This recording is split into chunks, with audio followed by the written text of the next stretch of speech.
அச்சரசல் நிகழ்ச்சிக்கு உங்களை அன்போடு வரவேற்கிறோம் நேர்களே. இன்றைய காலை பொழுதில் நாம் பல்வேறு செய்திகளை பேச இருக்கிறோம். இன்று முதலமைச்சர் திரு பன்னீர்செல்வம் அவர்கள் தலைமை ஏந்தக்கூடிய ஒரு முதல் அமைச்சரவை கூட்டம் நடைபெற இருக்கிறது. அந்த விஷயம் துவங்கி நாம் ஆகஸ்டா ஹெலிகாப்டர் ஊழலில் கைது செய்யப்பட்டிருக்கக்கூடிய அந்த ஏர் சீஃப் மார்ஷல் இருக்கக்கூடிய விமானப்படையுடைய தலைமை தளபதி வரை பல்வேறு விஷயங்களை நாம் பேச இருக்கிறோம். நிச்சயமா முதலாவதாக இன்னைக்கு அந்த ஃபர்ஸ்ட் கேபினெட் மீட்டிங் ஒரு முதலமைச்சராக தற்போது 3 தினங்களுக்கு முன்பு திரு பன்னீர்செல்வம் அவர்கள் பொறுப்பேற்ற பிறகு முதல் அமைச்சரவை கூட்டம் நடைபெறுகிறது. இன்னைக்கு செய்தித்தாள்களில் தெரிவிக்கக்கூடிய தகவல்கள் என்னன்னா, அநேகமா மறைந்த முதலமைச்சர் ஜெயலலிதா அவர்களுக்கான நினைவிடம் கட்டுவது பற்றி அது சார்ந்த விஷயங்கள் தான் இன்னைக்கு அந்த அமைச்சரவை கூட்டத்தில் விவாதிக்கப்படும்னு. அது தவிர வேற எதுவும் விஷயங்கள் விவாதிக்கப்பட வாய்ப்பு இருக்குன்னு நினைக்கிறீங்களா, இல்லை வேற எதுவும் விவாதிக்கப்படணும்னு நீங்க நினைக்கிறீங்களா? உங்களுடைய அதாவது அதிமுக அரசாங்கம் அமைந்த பிறகு இது 4வது அமைச்சரவை கூட்டம். ஜெயலலிதா அவர்களுடைய தலைமையில் முதல் அமைச்சரவை கூட்டம் நடந்தது. ஜெயலலிதா அவர்கள் மருத்துவமனையில் இருக்கும் பொழுது 2 அமைச்சரவை கூட்டம் நடந்தது. குறிப்பாக இந்த உள்ளாட்சி தேர்தலுக்கு தனி அதிகாரிகள் நியமிக்கிற சட்டம் வேணும் அப்படிங்கிறதுக்காகவே ஒரு கூட்டம் நடைபெற்றது.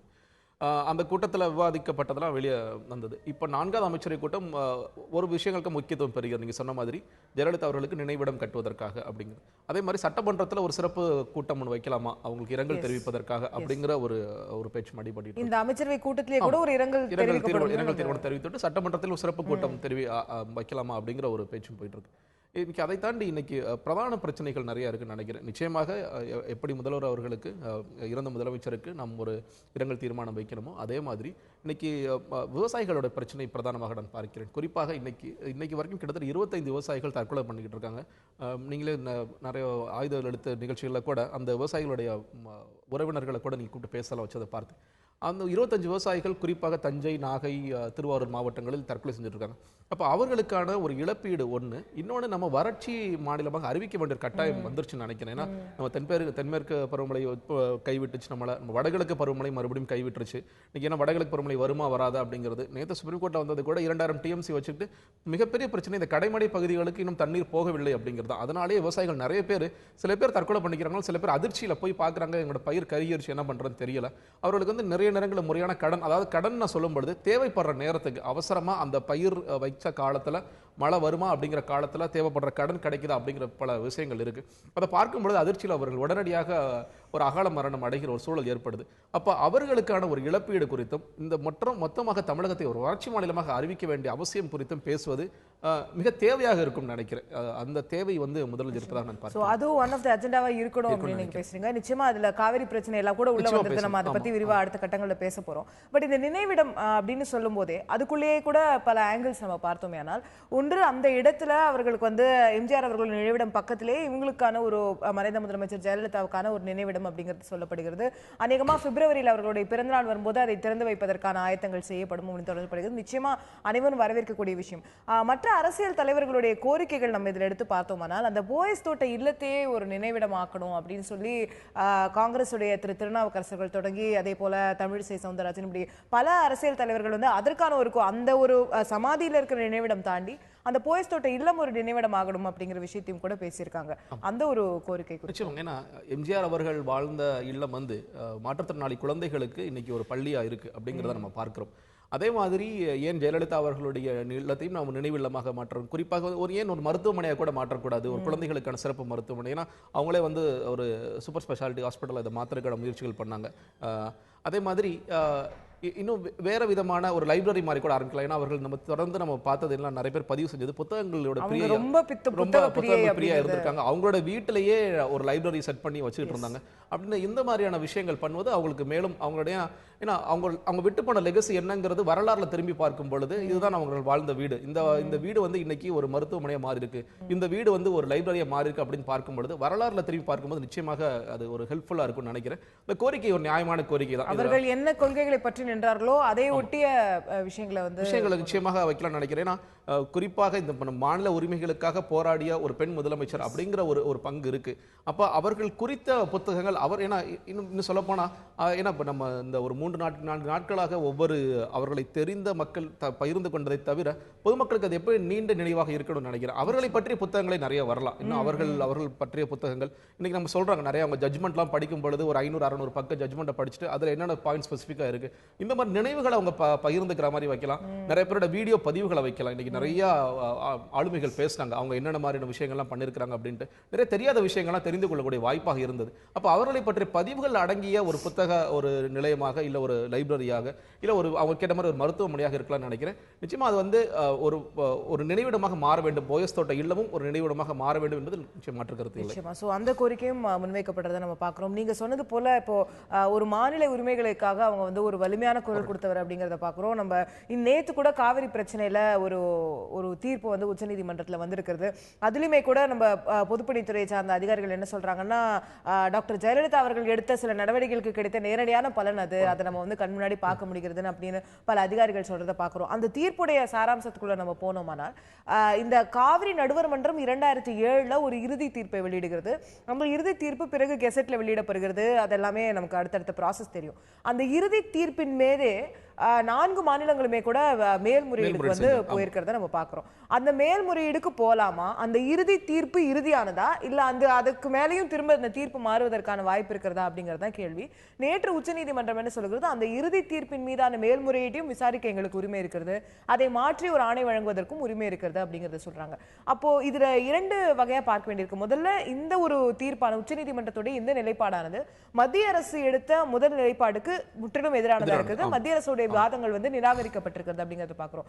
அப்போ இது தமிழகத்தை பொறுத்த வரைக்கும் ஒரு சாதகமான தீர்ப்புன்னு எடுத்துக்கணுமா இல்ல அதுல பாதகங்களும் இருக்குன்னு? சாதகமான தீர்ப்பு தான் நினைக்கிறேன். ஏன்னா காவிரி பிரச்சனையில் நிறைய விவசாயிகள் தரப்புல பேசும்பொழுது அவங்க சொல்றது என்னன்னு கேட்டீங்கன்னா, அந்த ஆவரேஜ் ரெயின்ஃபால் எடுத்து பார்க்கும் பொழுதும் இல்ல கடைசியா அந்த 10 வருஷம் பெஞ்ச ரெயின்ஃபால், அந்த கடைசியா வறட்சியாக இருந்த 2 வருடம் அதிகமாக மழை பெய்த 2 வருடம் வச்சுதான் அந்த இடைக்கால தீர்ப்பெல்லாம் கொடுத்தாங்க. நீங்க ஒரு கடந்த 50 வருஷத்துக்கான ஆவரேஜ் ரெயின்ஃபால் பார்க்கும் பொழுது கூட தமிழகத்திற்கு 400 டிஎம்சிக்கு மேல அவசியம் தேவை இருக்கு அப்படிங்கிற ஒரு இது பார்க்கிறோம். ஏன்னா அவங்க இறுதி தீர்ப்பு வரும்பொழுது ஒரு 190 டிஎம்சிங்கிறது நிச்சயமாக நம்ம வஞ்சிக்கப்பட்டது அப்படின்னு நினைச்சாங்க.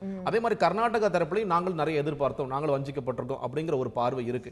இது அடிப்படையில் புரிந்து கொள்ள வேண்டிய விஷயம் என்னன்னு கேட்டீங்கன்னா, கர்நாடகாவில் குறிப்பாக அவர்கள் வந்து அந்த நிலப்பரப்பை ஜாஸ்தி பண்ணிட்டே இருக்காங்க. பயிர் பண்ற நிலப்பரப்பு எப்படி நம்ம வந்து நமக்கு அப்படியே பாதி ஆயிடுச்சு, கிட்டத்தட்ட பாதி ஆயிடுச்சு. கர்நாடகா வந்து 2 மடங்கு 3 மடங்கு தாண்டி என்ன நடுவர் மன்ற தீர்ப்புல சொல்லப்பட்டது கூட, கர்நாடகா தயவு செய்து நீங்க பயிர் பாசன பரப்பை நீங்க ஜாஸ்தி பண்ணாதீங்கன்னாங்க.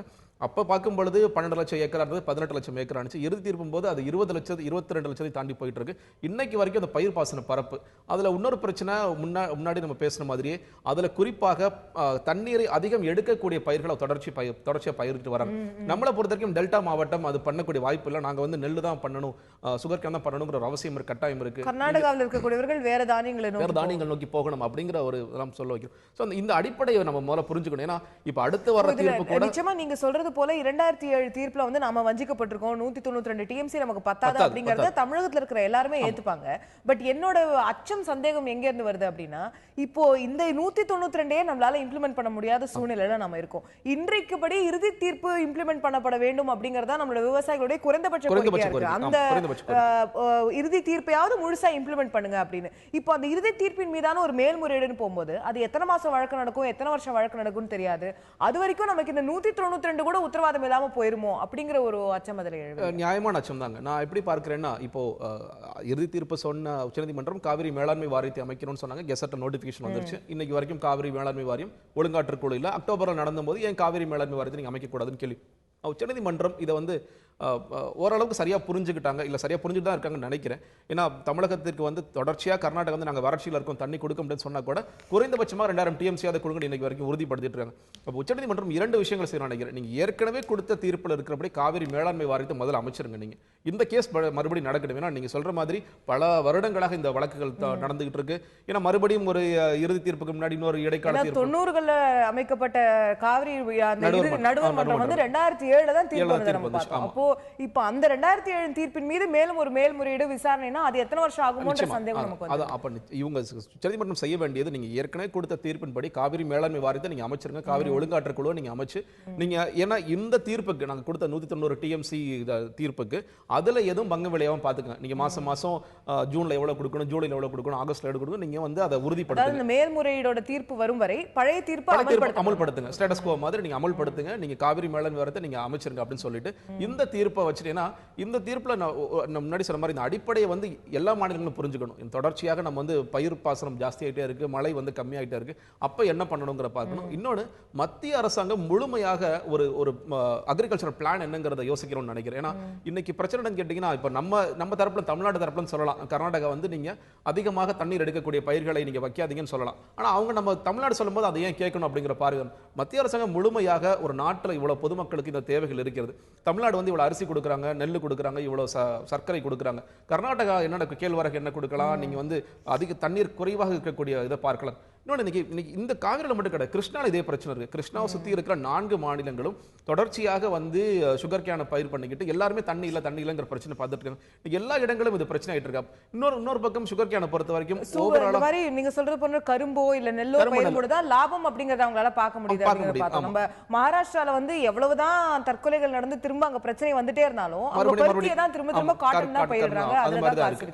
இன்னொரு பக்கம் நம்ம இந்த கரும்பை பத்தி புரிஞ்சுக்க வேண்டியது, நம்ம வந்து தொடர்ச்சியாக நிறைய டயபெட்டிக் பேஷண்ட்ஸ் மாறிட்டு இருக்காங்க இந்தியாவில். ஒரு சுகர் கன்சப்ஷன்ங்கிறது குறைஞ்சிட்டு இருக்கு. ஏன்னா இன்னொரு பக்கம் நம்ம என்ன சொல்றோம், நீங்க கரும்புக்கு குறைந்தபட்ச ஆதார விலை கிடைக்காம இருக்காங்க, இண்டஸ்ட்ரியலிஸ்ட் எடுத்துட்டு போயிட்டு கொடுக்க மாட்டேங்கிறாங்க. இந்த மாதிரி சிக்கல்களும் இருக்கு.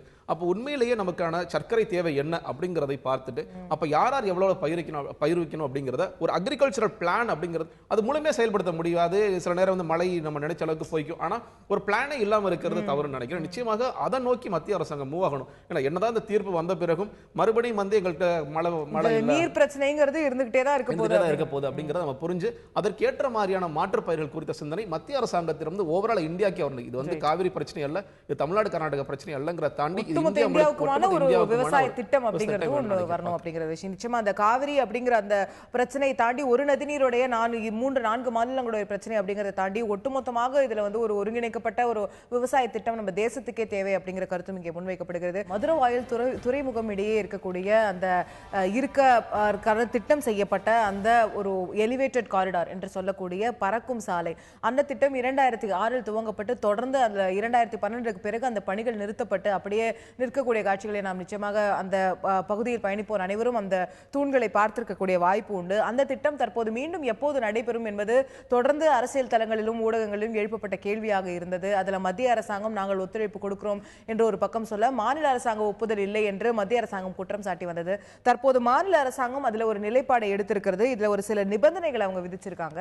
அதுல மாநில அரசாங்கம் இதற்கான எதிர்ப்பு தெரிவிப்பதற்கு முக்கியமான காரணமா இருந்தது என்ன அப்படின்னா, அந்த கூவம் நதிக்கரை ஓரமா அந்த தூண்கள் அமைக்கப்பட்டிருக்கு. அதனால கூவம் நதியுடைய அந்த பாதை பாதிக்கப்படக்கூடும், வெள்ளம் வருவதற்கான அபாயம் இருக்கிறது அப்படிங்கிற பல விஷயங்களை அவங்க சொல்லியிருந்தாங்க.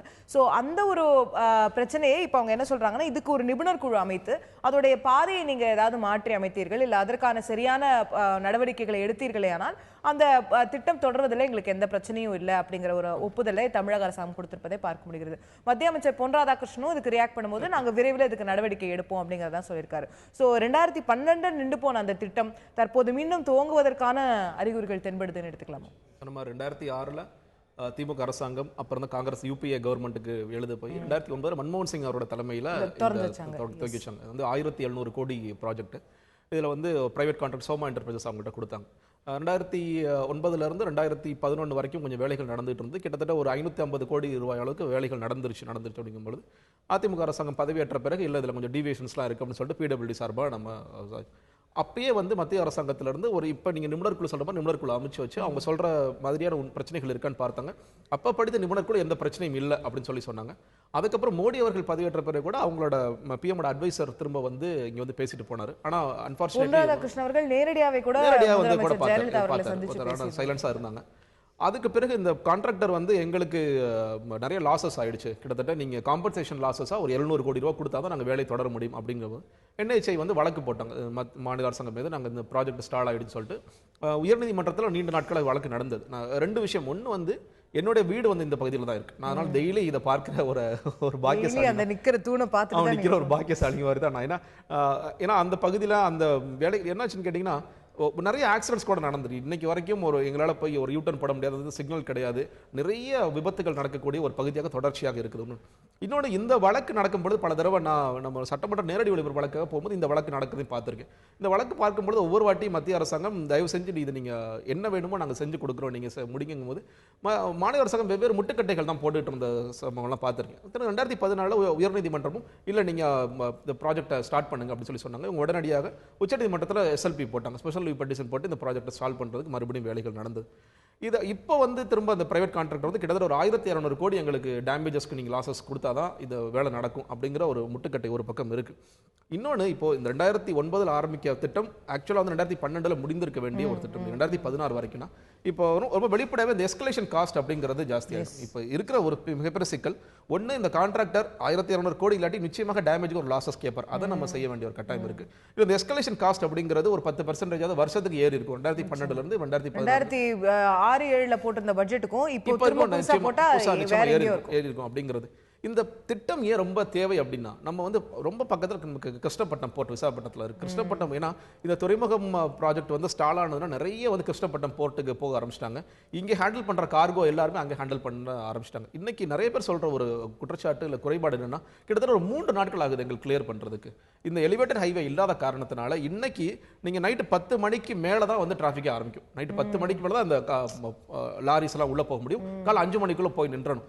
இப்போ நான் அந்த வழியில வர்றதுனால இப்போ நீங்க அந்த ஒரு பைபாஸ் தாம்பரம் மதுரை பைபாஸ் உள்ள வர்றதோ இல்ல அந்த பக்கம் இருந்து மதுரையில இருந்து வரும்போது பார்க்கும் பொழுது 10 மணி வரைக்கும் நீங்க வரிசையா கார் கட்டி நிற்கும். நீங்க அந்த போரூர் டோல்ல இருந்து பாத்தீங்கன்னா வரிசையா லாரிஸ் நிறைய நிற்கும். இதே உள்ள போனா 10 மணி தான் எங்களால் உள்ள போக முடியும் அப்படிங்கிற இதனால போக்குவரத்து நெரிஞ்சலும். இப்போ சாதாரணமா நம்ம வேற பஸ்ஸோ இல்ல வேற 2 வீலரோ போகும்பொழுது இன்னொன்னு 10 மணிக்கு மேல ஒரு 2 வீலர்லயோ ஒரு கார்லயோ போது மிக ஆபத்துக்குரிய ஒரு விஷயமா லாரி இருக்கும். அதை நீங்க அதுல பயணம் செய்யறது மிகப்பெரிய ஒரு ஆபத்தா இருக்கும். அந்த இடத்துல நீங்க ரோட கிராஸ் பண்ணக்கூடிய சூழல்லாம் நான் பார்த்திருக்கேன். அப்போ இந்த ப்ராஜெக்ட் ரொம்ப ரொம்ப முக்கியம். ஒன்று, நம்ம ஒரு பக்கம் நம்ம முதலமைச்சர் போட்ட விஷன் பிளான்ல கூட நம்ம தனிநபர் வருமானத்தை ஜாஸ்தி பண்ண போறோம். அதே நேரத்தில் நம்ம நிறைய இன்ஃப்ராஸ்ட்ரக்சர் ப்ராஜெக்ட்ஸ் கொண்டு வர போறோம். நம்ம எலக்ட்ரிசிட்டி, அதுக்கு முக்கியமாக இந்த இன்ஃப்ராஸ்ட்ரக்சர் ப்ராஜெக்ட் ரொம்ப ரொம்ப முக்கியம். இதுல டிலேவே இருக்கக்கூடாது. இப்போ கிருஷ்ணப்பட்டினம் போர்ட்டுக்கு ஏன் போறாங்கன்னா, சார் எங்களுக்கு ஒரு 3 மணி நேரத்தில் வேலை முடியுது, அங்க போனாங்கன்னா உடனே கிளியரன்ஸ் கிடைக்குது, எந்த விதமான இடைஞ்சலும் இல்லை. இந்த எலிவேட்டட் ஹைவே வந்துருச்சு அப்படின்னா நீங்க நிற்க வேண்டிய அவசியமே கிடையாது. நீங்க பகல் பூரா நீங்க லாரி நிற்கிறாங்க, காலை 5 மணிக்கு மேல சப்போஸ் போக முடியல அப்படின்னா 5 மணில இருந்து நைட்டு 10 மணி வரைக்கும் வேற எந்த வேலையும் இல்லாம அங்கேயே நிற்க வேண்டிய சூழல் இருக்கு.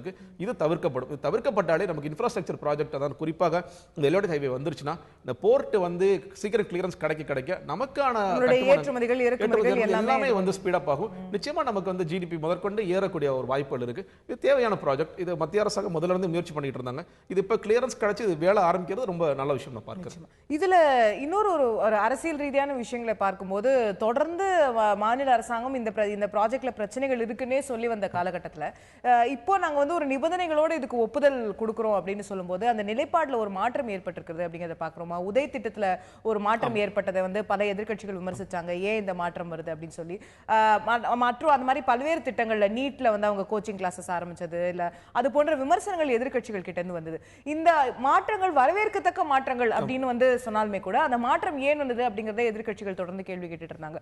அந்த மாதிரி ஒரு கேள்வி இதுக்கும் எழும் நினைக்கிறேன். நீங்க சொல்ற மாதிரி இன்னும் சொல்ல போனா திராவிட முன்னேற்ற கழகம் முதல்ல அவங்க போராட்டமே பண்ணிருக்காங்க. இந்த ப்ராஜெக்ட் நீங்க ரீஸ்டார்ட் பண்ணுங்க, ஏன்னா அங்க பீரியட்ல கொண்டு வந்ததுட்டு இன்னும் நிறைய சில கட்சிகளும் போராட்டம்லாம் பண்ணிருக்காங்க. இது வரவேற்கத்தக்க மாற்றம் தான்.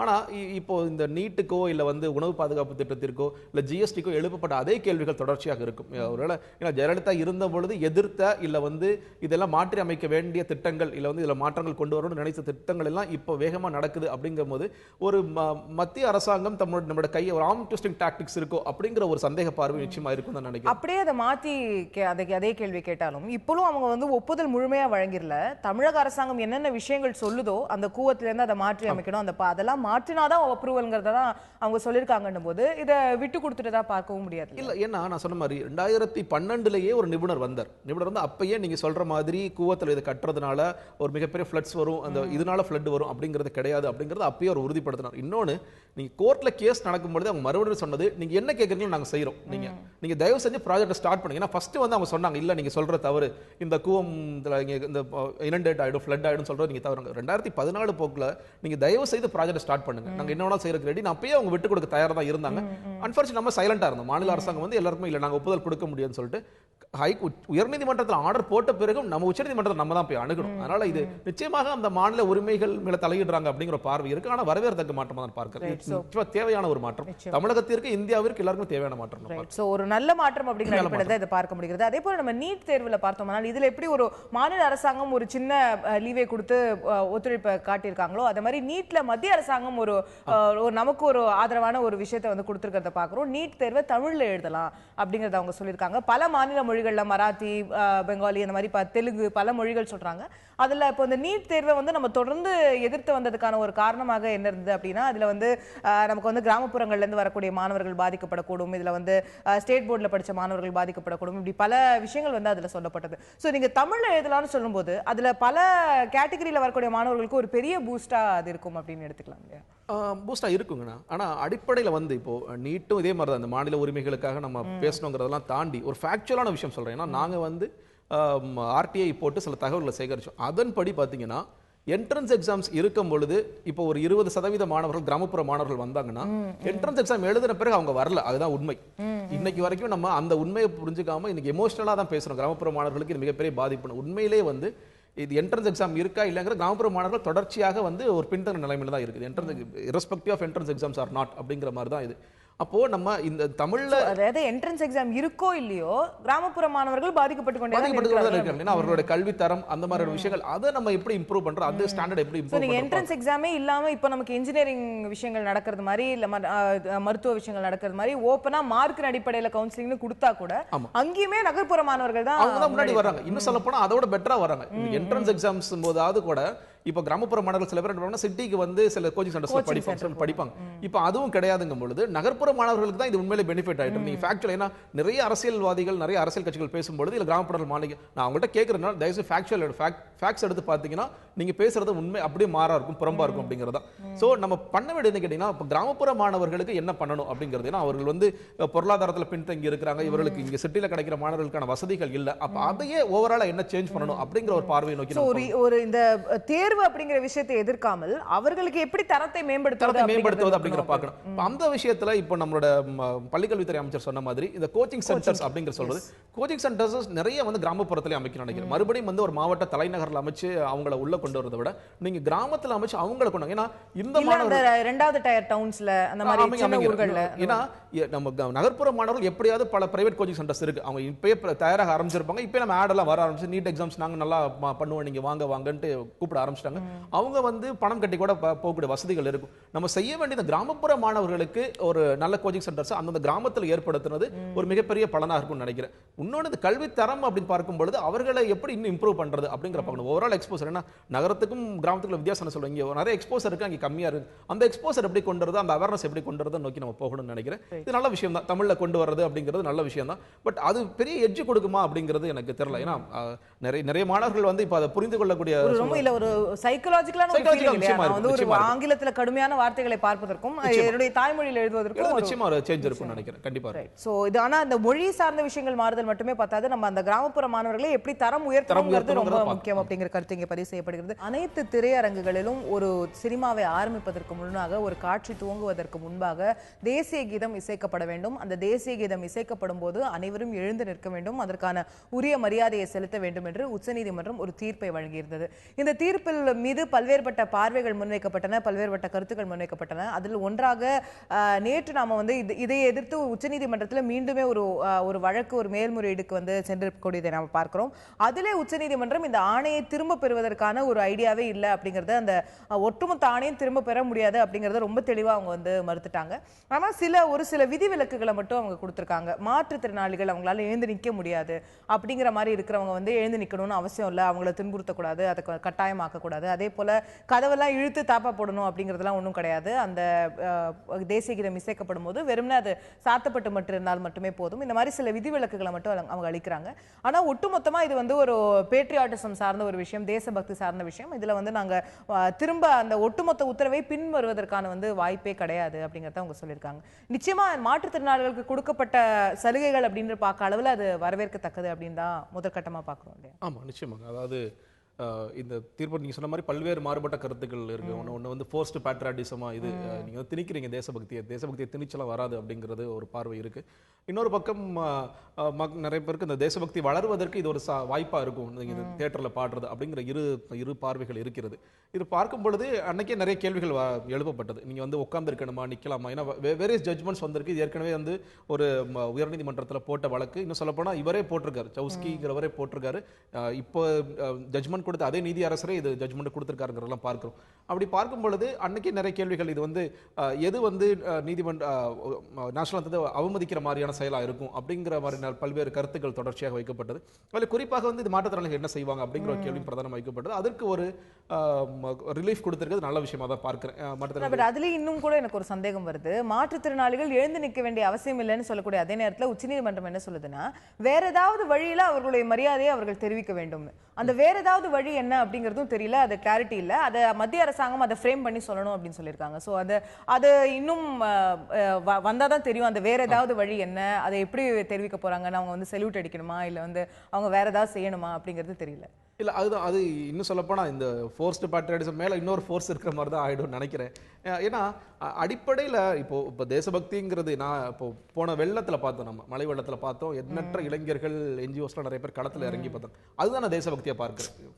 சக மனுஷனுக்கு உதவுறது அவர்களுக்கு ஒரு தேவை போது. ஏன்னா அவங்களாம் ரொம்ப இப்போ நிறைய மாணவர்கள் களத்தில் இருக்கிறாங்க, ரொம்ப ஜாலியான மாணவர்கள். இப்போ நீங்கள் அவங்கெல்லாம் கூப்பிட்டு நாங்கள் ஒரு அவார்ட் செரிமனி கூட வச்சோம். அந்த இதில் கூட ரொம்ப ஜாலியாக இருந்தாங்க. அவங்கள வந்து ஒரு ஃப்ரீயாக இருந்தாங்க. அவங்களுக்கு டக்குன்னு நீங்கள் தேசிய கீதத்துக்கெல்லாம் எந்திரிச்சு நீங்கள் பாடினா தான் உங்களுக்கு தேசபக்தி வரும் அப்படின்னு சொல்றது தவறுன்னு பாருங்க.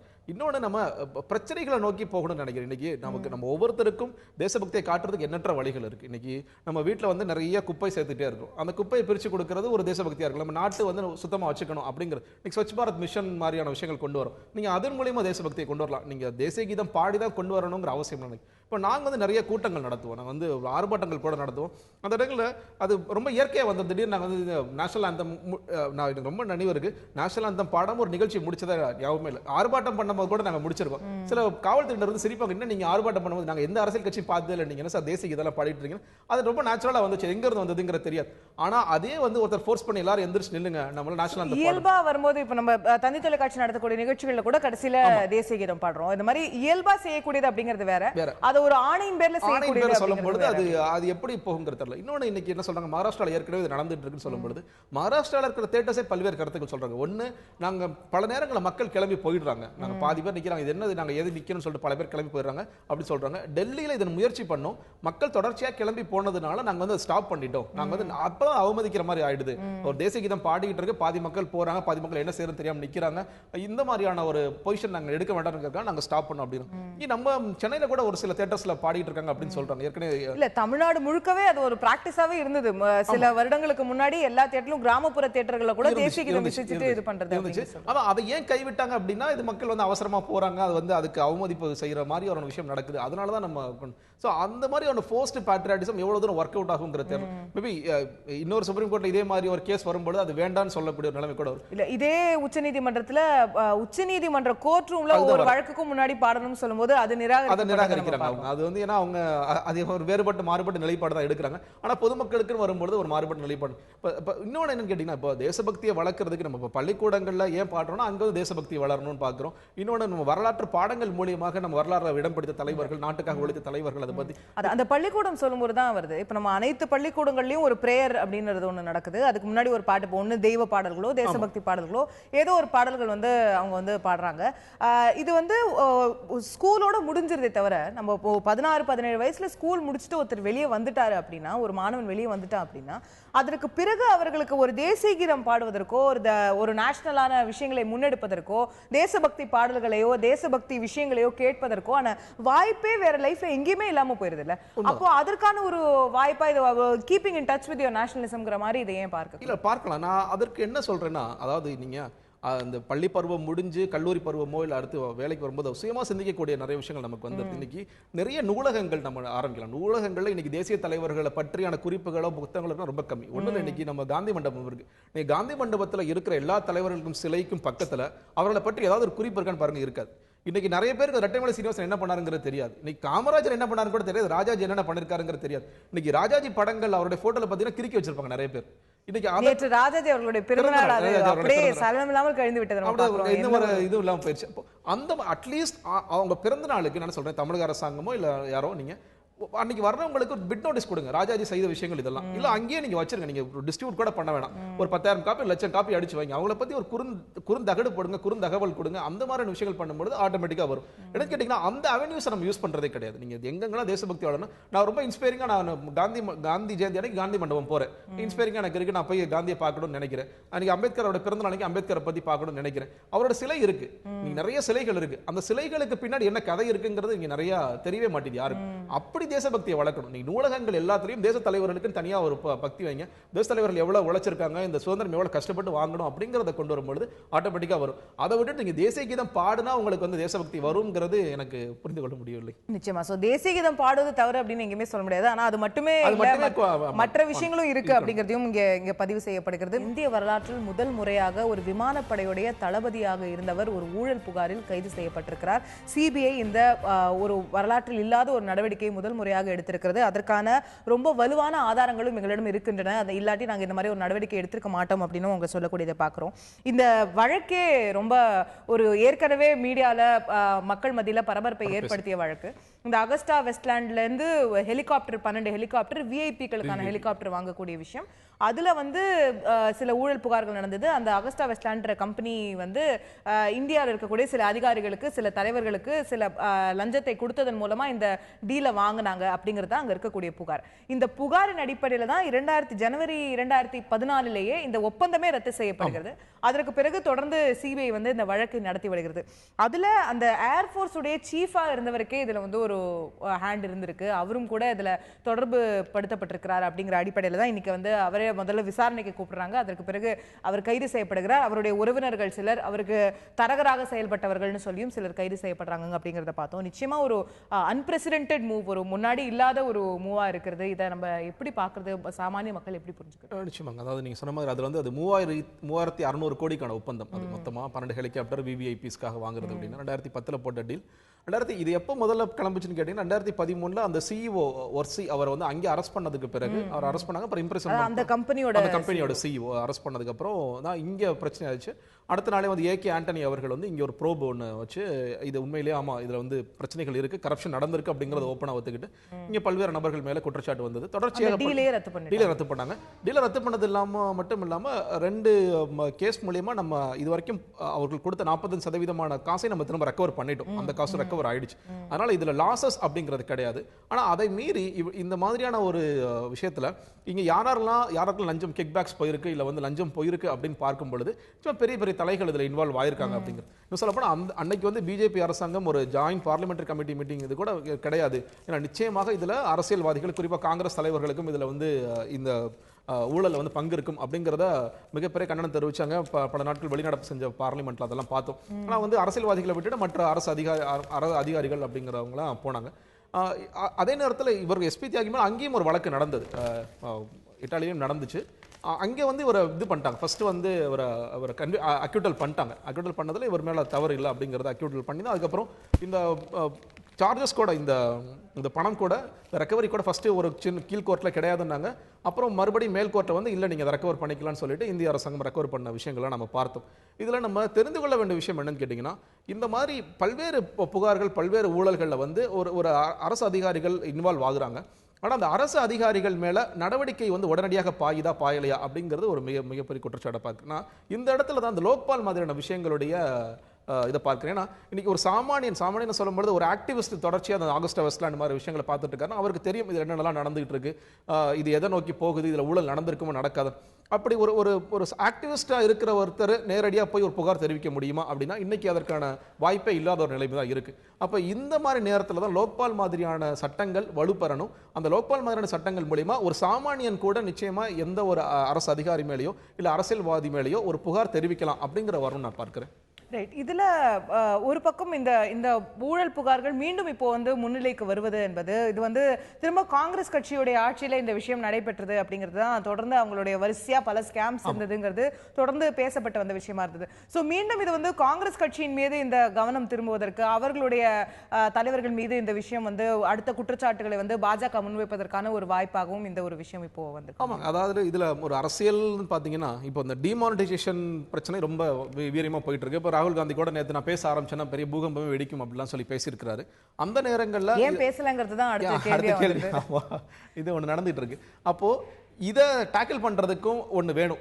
இன்னொன்று வந்து உங்க ஆட்சியில் நிறைய ஊழல் நடந்துச்சு. இப்போ வந்து நிறைய ஸ்கேம்ஸ் போச்சு. அந்த ஸ்கேம்ஸ்னால கோல்கேட்ல இருந்து 2Gல இருந்து இது மாதிரி பல்வேறு ஸ்கேம்ஸ் நம்ம பார்த்தோம். அந்த ஸ்கேம்ஸ்னால தான் மிகப்பெரிய ஆட்சி மாற்றமே நடந்ததுன்னு மக்களுக்கு தெரியும். அப்போ அந்த ஸ்கேம்ஸை வந்து மறுபடியும் கையில் எடுக்கிறதுனால ஒரு பக்கம் இந்த டிமானிட்டைசேஷனை தாண்டி ஒரு அதாவது நாங்கள் உண்மையிலேயே கள்ளப்பணத்தை ஒழிப்பதற்கான இது நடவடிக்கை அப்படிங்கறத மக்கள்கிட்ட காமிக்கலாம். இன்னொன்று இந்த பழைய ஸ்கேமை நாங்கள் கிளறோம். ஊழல் ஒழிப்புல நாங்கள் ரொம்ப கவனமா இருக்கிறோம். ஏன்னா கள்ளப்பணம்ங்கிறது பல்வேறு திசைகளில் போயிருக்கு. இது நிச்சயமா அந்த கள்ளப்பணத்தை நாங்கள் பிடிக்கிறதுக்கான ஒரு முன்னெடுப்பை காட்டுறோம். அந்த இன்டென்ஷன் எங்களுக்கு இருக்கு அப்படிங்கிறத காட்டுறதுக்கான இன்னொன்று காங்கிரஸ்க்கான ஒரு பதிலடியாகவும் அரசியல் ரீதியாக காங்கிரஸ்க்கான ஒரு பதிலடியாகவும் இது இருக்கும் அப்படிங்கிறத நோக்கி அவர்கள் கொண்டு போனதை நான் பார்க்கிறேன். இதுல கடைசியா ஒரு சாமானியர்களுக்கு எழக்கூடிய கேள்வி, நிச்சயமா நம்முடைய நாட்டு குடிமக்களுக்கு சாமானியர்களுக்கு நம்முடைய ராணுவத்தின் மீதும் விமானப்படை மீதும் நேவி மீதும் ஒரு மிகப்பெரிய நம்பிக்கை இருக்கிறது. மிகப்பெரிய அவர்கள் மீது நம்ம ஒரு பற்று கொண்டிருப்பதை பார்க்கிறோம்.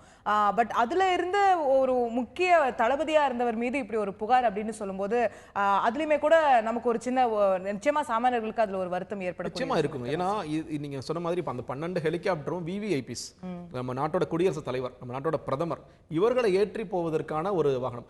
அதுல ஒரு மிகப்பெரிய ஊழல் நடந்திருக்கு அப்படிங்கிறது நிச்சயமா தாங்கிக் கொள்ளவே முடியாத விஷயம் தான். இது வந்து அதுதான் இந்த மாதிரியான ஊழல்கள் குறிப்பாக பாதுகாப்புத்துறை அம்சம் சார்ந்த விஷயங்களை ஊழல் நடக்காம இருக்கிறது எப்படிங்கிறத நம்ம பார்க்கணும். அது தொடர்ந்துச்சு அப்படின்னா இது ஏன்னா ஒரு நாட்டோட குடியரசுத் தலைவருக்கோ ஒரு நாட்டோட பிரதம மந்திரிக்கோ இங்க சரியான பாதுகாப்பு இல்லைங்கும் பொழுது சாமானியனோட பார்வை வந்து நம்ம போஃபர்ஸ் துவங்கி எடுத்துக்கிட்டோம்னா இந்த ஒரு விஷயம் சமீபத்தில் நடைபெற்ற அந்த ஒரு இதோடைய ஷிப்போட அந்த சப்மரீன் தொடர்பா வந்து ஒரு வழக்கு வந்து வெளியே வந்தது. இது எல்லாமே பார்த்தா ராணுவத்துறை சார்ந்த விஷயங்களா தான் இருக்கிறது. அது ஒரு நிச்சயமா கவலை ஏற்படுத்தும். அது இல்லாம நீங்க அந்த நேவி அது வெளியானதுல நிறைய டிஜிட்டைஸ் பண்ணியிருக்கோம். இது என்னன்னா பல்வேறு மற்ற நாடுகளோட பங்களிப்பு வரும்பொழுது இந்த மாதிரியான சிக்கல்கள்லாம் வருதுன்னு நினைக்கிறேன். நம்ம இதை உடனே சொல்லல, ஒரு லாங் டேர்ம்ல இன்னோசா நம்ம எப்படி பண்றதுங்கிறத நோக்கி போடுன்னு நினைக்கிறேன். பல நேரங்களில் வந்து வெளிநாட்டு போது அந்த டேட்டா ப்ராசஸிங் நான் சொல்றேன், இது வந்து ஊழல்ல தாண்டி ஹெலிகாப்டர் வெளியே வாங்காம எப்படி நாம எப்படி பில் பண்றது அப்படி இன்னும் அது நிச்சயமா வந்து உடனடியே நடக்கக்கூடிய சாத்தியம் இல்லாட்டியும் ஒரு லாங் டேர்ம்ல இன்னொரு 20 வருஷம் கழிச்சோ 30 வருஷம் கழிச்சோ அது இன்னோசா எப்படி பில் பண்றது நோக்கி பார்க்கணும். மறுபடியும் அதுலயும் எப்படி ஊழல் இல்லாம எப்படி ஒரு நேர்மையா கொண்டு வரது அப்படிங்கறத பார்க்கணும்னு நினைக்கிறேன். அது அந்த வலுவான அமைப்புகள் வேணும். இது ஒரு ஊழல் நடக்குது, ஒரு தவறு நடக்குதுன்னா ஒரு எதிர்க்கட்சியோ இல்ல மற்ற அரசியல் கட்சிகளோ தான் இதை முன்னெடுக்கணுங்கிற இல்லாம ஒரு சாமானியனும் இதை ஒரு வழக்க தொடுக்க முடியும், ஒரு புகாரை தெரிவிக்க முடியுங்கிற நோக்கி போகணும்னு நினைக்கிறேன். இன்னொன்னு இவர்களுக்கு கொடுக்க போற தண்டனை, இது வந்து ஒண்ணு இந்த வழக்கு விசாரணைங்கிறது சீக்கிரமா முடியணும். இந்தியாவில் மிகப்பெரிய பிரச்சனை கேட்டீங்கன்னா இப்போ இந்த வழக்கு போட்டாங்க, இது அவர் நல்லவராக கூட இருக்கலாம், ஆனா வழக்கோட தீர்ப்பு வந்து 4 வருஷம் இல்லை 5 வருஷம் ஆகுதும் போது மக்களுக்கு வந்து அது நீதித்துறை மேல உள்ள மரியாதை வந்து குறைவதற்கான ஒரு வாய்ப்பு இருக்கு. இன்னொன்று அந்த தண்டனை கொடுக்கப்படுறது கடுமையான தண்டனை இருக்கணும். நம்ம லோக்பால்லே அடிக்கடி சொல்றேன் கேட்டீங்கன்னா லோக்பாலோட சட்டம் மக்களுக்கு எப்போ இருக்குன்னு தெரியும்னா வருஷத்துக்கு ஒரு 12 பேர் தண்டிக்கப்பட்டாங்க. நான் ஊழல் செய்த அரசியல்வாதிகள் அரசு அதிகாரிகள் தண்டிக்கப்பட்டதான் பரவாயில்ல. லோக்பால் சமீபத்தில் நீதிமன்றம் கூட அந்த கேள்வி எழுப்பியிருந்தது. லோக்பால் சட்டம் நிறைவேற்றப்பட்டது, அதுக்கப்புறம் எதுவுமே வந்து அந்த பாடி ஃபார்ம் பண்ணப்படல, நமக்கு வந்து ஒரு சரியான எதிர்க்கட்சி தலைவர் வந்து லோக்சபால இல்ல, அது ஒரு காரணமா காட்டி அது தொடர்ந்து அது கிடப்பில் வைக்கப்பட்டிருக்கு, என்ன பண்றீங்கன்ற கேள்வியை கூட நீதிமன்றம் எழுப்பியிருக்கு. அதான் சொல்றேன், அந்த மாதிரி ஒரு சட்டம் எப்போ என்ன லோக்காயுக்தாங்கிற வார்த்தை நமக்கு எப்போ தெரியும்னா கர்நாடக முதலமைச்சர் இதனால் பதவி விலக வேண்டிய சூழல் ஏற்பட்டதுக்கு போது மக்களுக்கு உண்மையிலேயே ஒரு சட்டம் செயல்பட்டால் சட்டம் இருக்குங்கிறதே மக்களுக்கு தெரியும். அந்த செயல்பாட்டுக்கு எப்படி கொண்டு வரது அப்படிங்கிறனா ஒரு பக்கம் கள்ளப்பணத்தை ஒழிப்பதற்கு நீங்க சில மெஷர்ஸ் எடுக்கிறீங்க, அது மட்டும் போதாது. ஏன்னா கள்ளப்பணத்தை ஒழிக்கிறதுக்கு டிமானிட்டைசேஷன் சர்வரோக நிவாரணை கிடையாது.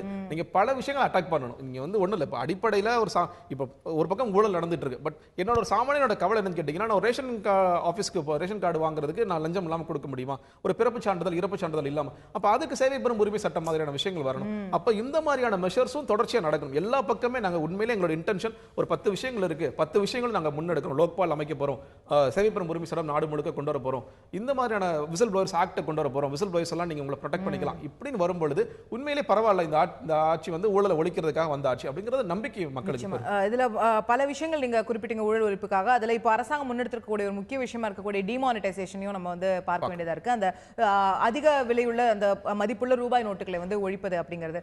அதுல இப்போ 1 மாத காலம் நிறைவடைந்திருக்கிறத நம்ம பார்க்கிறோம். அந்த டிமானிட்டைசேஷன் வந்ததற்கு பிறகு இந்த 1 மாத காலத்துல டிஜிட்டல் டிரான்சாக்ஷன்ஸ் மிகப்பெரிய அளவுல உயர்ந்திருக்கு அப்படிங்கறத ஒரு பக்கம் அரசாங்கம் சொல்கிறது.